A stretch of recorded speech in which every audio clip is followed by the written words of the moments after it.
All right, bro. You sitting down? You sitting down, bro? All right, look. I went to the wedding with Brooke, right? And everybody was loaded. I mean, everybody was so fucking rich, dude. They were so fucking rich, dude. So I said, you know what? You know what I'm gonna do? I'm gonna propose to Brooke. I'm just gonna do it at the reception, bro. I did it, bro. I proposed to Brooke. Yeah, I know. I heard all of the rumors, man. I heard that, a bunch of people, they go to the mansion to meet her parents and they never come back, bro. But hey, that means that they know how to party, right?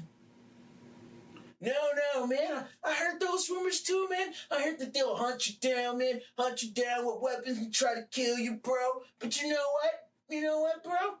I'm up for a new adventure. I'm up to find another part of myself. Maybe I'm a hunter myself. It may be my spirit animal, bro. All right, yeah, all right. What? Oh, they're ready for me, man. We're gonna have some dinner. They're gonna drink some shit. It's probably the best wine ever. It's really, really thick, bro.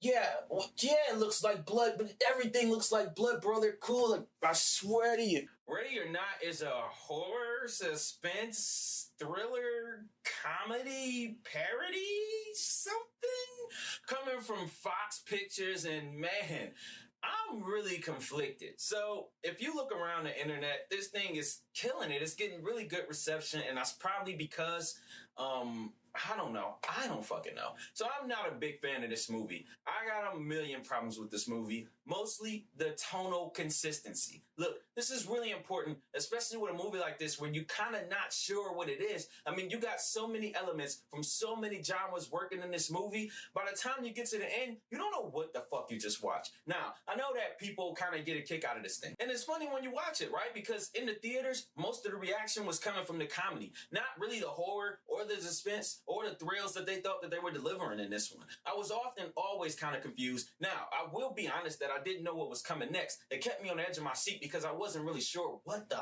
hell I was watching or what the hell I was in for. So let's start from the top. This thing is about a bride who decides to marry a groom and decides to meet his side of the family after the wedding. But they have some weird rituals that's basically made to make a movie. This thing is laughably simple in its premise, and it's so crazy that people are really picking up on this. They literally use the game of hide and seek to springboard into some very, very dark and sinister stuff. And I thought that was a little weird. They didn't leave any kind of inclinations that it would ever get as dark as it did. Now, that's probably the part that everybody liked. But at the same time, by the time the end comes, it doesn't really make sense to you, especially the main character's arc. That's why we watch movies. That's why we watch stories. And I kind of got out of it because I just didn't buy what the hell the main character was going through when she was going through her changes, because it was just so much madness going on, and you wouldn't believe the stuff that this character was surviving. Oh my God. Is that spoiler territory? I hope it's not spoiler territory. But the things that the people are surviving in this one is so much more beyond, trauma. This stuff is just laughable in its execution most of the time. It's like, why in the hell would any of these characters do the things that they're doing? Now, I've been trying to really figure out why the audience is such in favor of this as they are, and why it's certified fresh on Rotten Tomatoes. I just can't figure it out. This is my best guess.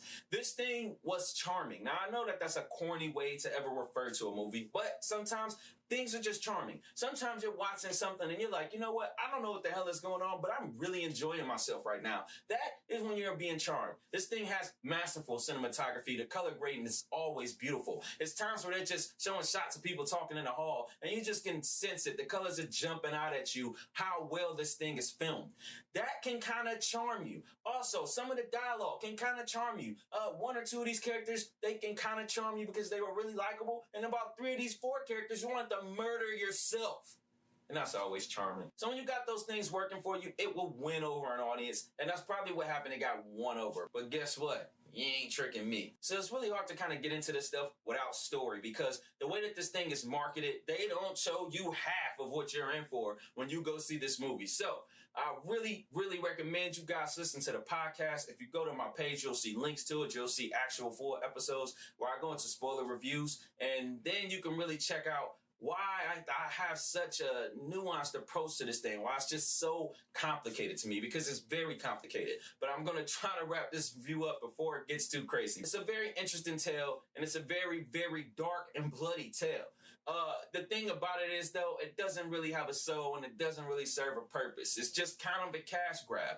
Somebody had a really, really good idea and they didn't know really what to do with it. But a lot of stuff that they did, it was kind of working because it was just so much technical know-how going on in this story. Ready or Not is definitely worth a movie trip. I know that may sound contradictory, but again, a lot of fans, they aren't like me. They're not looking for the same stuff I look for. If you're looking for a thrill ride, this may be a way to go. I would much rather send somebody to Angel Is Falling, but if you like something that's a lot bloodier, go for Ready or Not. Can't lie, I'm kind of disappointed about this review, but I'm telling you, keeping this thing spoiler free is just way too hard. This thing is really, really dense and really, really fucked up. But some people like fucked up, so, you know, do your thing. So the critics got this thing at an 88%, while the audience got this thing at an 81%, and I am just baffled. This thing is closer to a 65% for me. It was just way too much story that just kind of fell off the edge of the cliff, just so they can get to this ending that they wanted.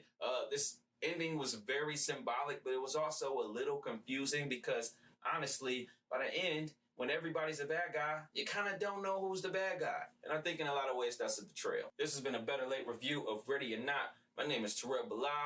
Like, comment, subscribe.